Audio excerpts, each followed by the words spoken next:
3 jars of Apricot Jam brandy, and 3 different pieces of wood.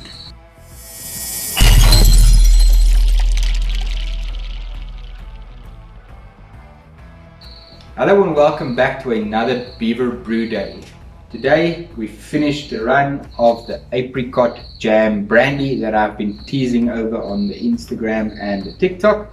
We did the run. We started off with our 4 shots on our heads at 90% and we stopped taking cuts at 45%. Before we go into the tasting and the flavor of all these cuts, let's head over to Pass Beaver. That was a big noise at the background there. Sorry for the wind. Sorry for the wind noise. We have a big storm kicking up at the back here. So yeah, let's get into going to Pass Beaver first. So I'm not 100% sure which beaver I am right at this moment. So let's call myself current beaver, which will be one of the past beavers. So yeah, future beaver or past beaver, one of the beavers decided to once again try something a bit different. And that is to take jam. Now this is smooth apricot jam with no preservatives, and if you check on the back of the label, the only ingredients is cane sugar, apricot, pectin and citric acid. So no funny stuff added into this. What we're going to do is we're going to take the apricot jam that we have warming up in this cooler box next to me, and we're going to dunk it into a fermenter.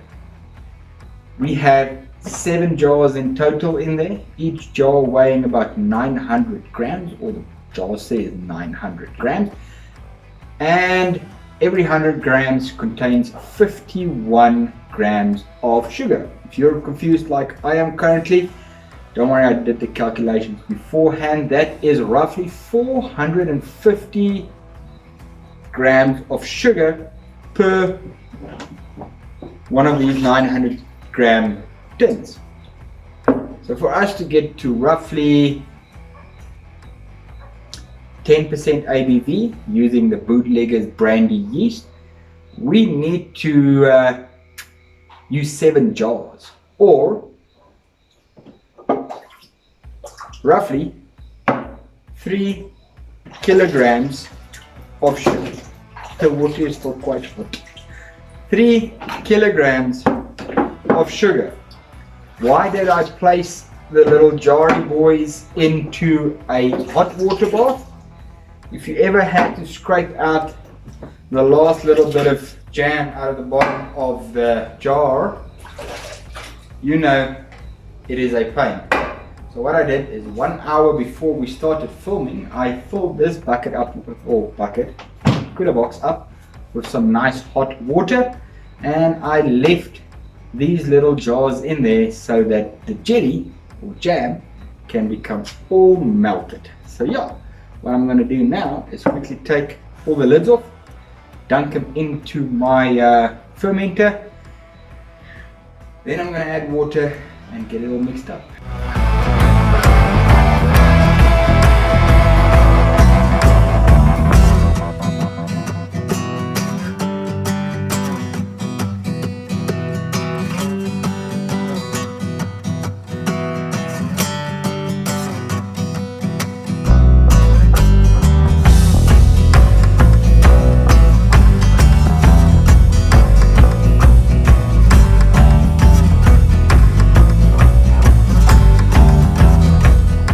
So with all the jam now mixed in and our temperature sitting at 31.6 degrees, about 32 degrees, we should be a-okay to pitch our yeast.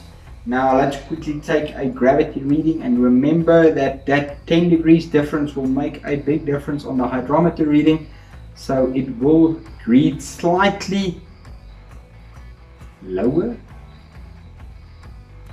than we're expecting. So let's see where we are at. 1.075.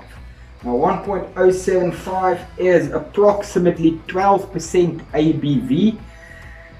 Given that there is gelling agents probably in that jam in the form of the pectin, we can expect there's a couple of things that will not ferment out in this, but future past beaver will probably tell us what it fermented out before he added to the still. We are right on the money where we want to be before we pitch our yeast. So what we are pitching is our washed bootleggers Brandy yeast, and this yeast loves high temperatures as well as, ooh, that's nice and active, as well as fructose. Yeast pitch. Now we're going to pop over to one of the future past future levers. It has now been 5, almost 6 days since we pitched the yeast and got this Apricot Jam Brandy to ferment. It is now fermented all the way down to a 1.000, so that means we are ready to distill it. With an original gravity of about 1090, that means we are sitting almost on 15% ABV, so that is a good high number to start off with. Now it's time to get, almost broke another hydrometer. Now it's time to get this into the still, get the still heating up, and then we're going to pop the cap on and then start distilling this brandy. So with the wash in the boiler, both the elements turned on, we're going to give this a good couple of minutes, about 30 minutes before we can cap it.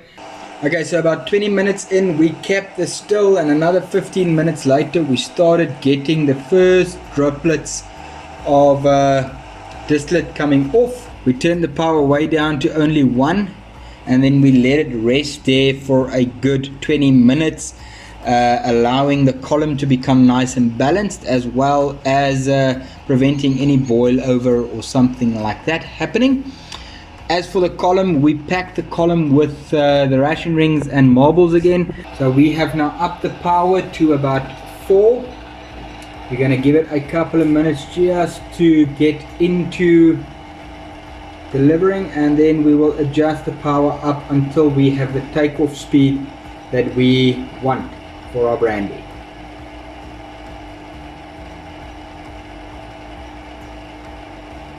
There we go, we have speed coming out, and yeah, we're going to keep it right there for the majority of the run. Okay, so with the still now running, I just want to pop in here quickly and remind everybody of the community still that we are busy with. The new vote will go up later, or should already be up by the time this video is up. We have decided to go with a CCVM type still, so that means we can run it in any configuration that we want, whether it's pot still, reflux, or bubble plates or whatever. So we can do about anything with that CCV still. But now while this still here is running, we have our jars and we're going to collect our cuts, and I'll see you guys at the end of the run. With past beaver and past beaver explaining what we did, how to get to this point. Remember that we ran the still with some marbles in the column, as well as a little bit of active reflux, and that let us take off our 4 shots and heads at 90%. Our hearts are from 1 jar to 6. We started on 85% and we ended up at 80%. Reason why I took the run off at such a high ABV is I wanted to see if I can pull some nice sweet flavors out of the tails instead of taking it throughout the run, and it paid off. At jar number 6, still at 80%, we started moving into that sweet, almost dried apricot flavors. So if you ever had dried fruit apricot, that sweet concentrated flavor. And then at jar 7, which is at 45%, and if you look at the ABV quite deep into the tails, this jar had almost all sweet apricot. This is sweet dried apricot, and on the taste as well, I just tasted a little bit on my finger. That's, that's a big storm coming. So I tasted a little bit on my finger, and yeah, it was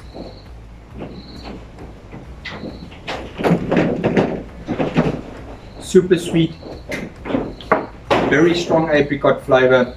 Yeah, I just love doing a fruit run, and in your tails you can pick up those sweet flavors. Let's see if we can ride out the storm quickly and then get into getting all of this stuff proofed down and into the aging. So step one, let's see how much we got. Yes, I'm using food grade plastic, and I do not expose my high proof alcohol to it for a very long time. I try and keep it at a maximum of 5 minutes in this jar.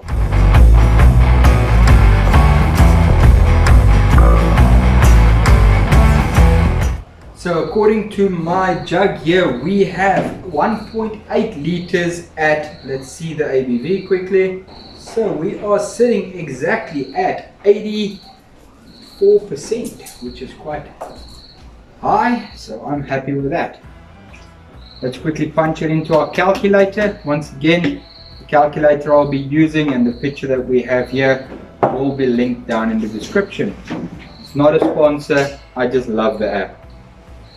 Okay, so according to the calculator, we have 1.8 liters of product at 85%. We want to bring it down to 50%, so we need to add about 1.328 liters. So I'm going to make it 1.4 liters.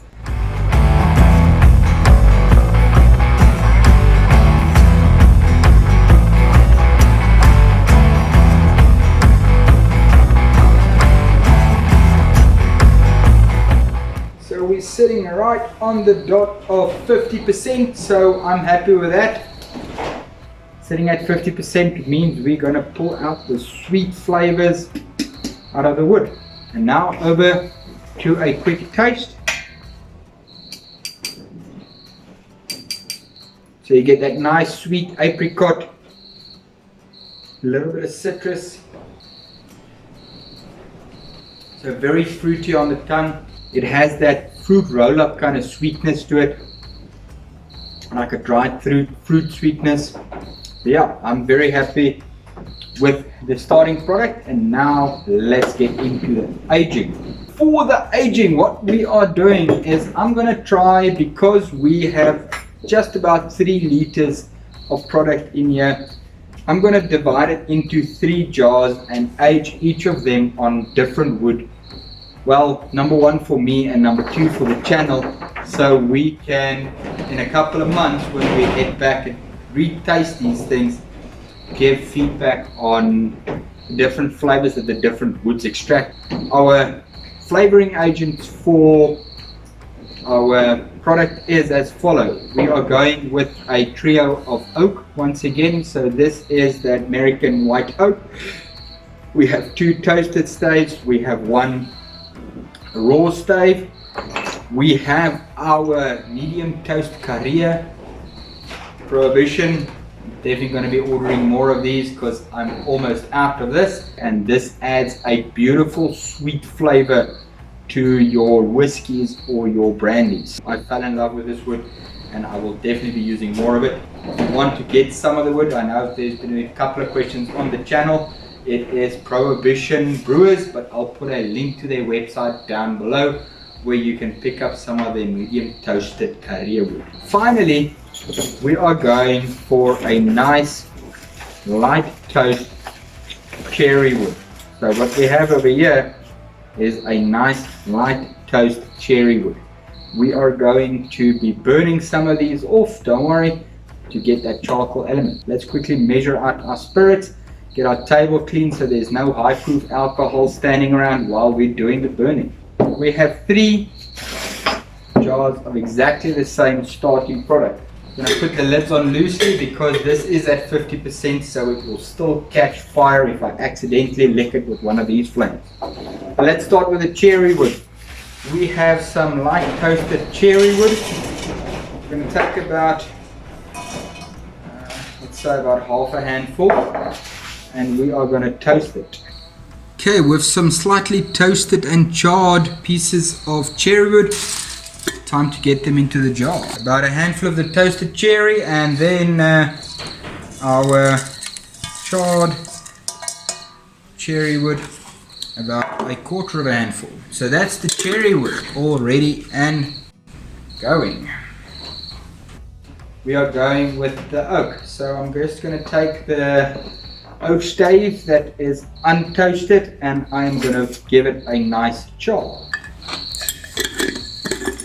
And then last but not least, it is the Karee. So it's a medium toast Karee, and yeah, gives a beautiful sweet flavor. We ended up with 3 jars of roughly about 1 liter each of our Apricot Jam brandy, and 3 different kinds of woods in them. So let's see what we end up in a couple of months.